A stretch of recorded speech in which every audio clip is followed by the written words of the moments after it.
Hope's an interesting place. That's been there since, well, they found Neolithic and Bronze Age stuff there. I put a bit of info up about that, but they've found axes and stuff.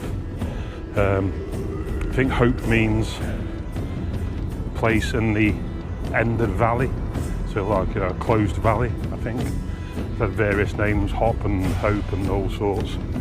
It was actually given to Uhtred of Bamborough. Now, if you know anything about Bernard Cromwell and The Last Kingdom, there's a character in there who that was based on, or who was based on that, should I say, called Uhtred of Babenberg.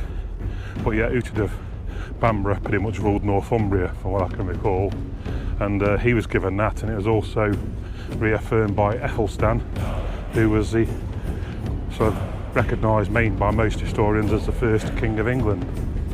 So yeah, quite a pot of history. There's the remains of a Norman motte there in the back of someone's garden. You can just about see it from the road. There's a couple of really cool crosses there. So there's one in the churchyard, which is an old Saxon cross, which they lost for a while during the Civil War.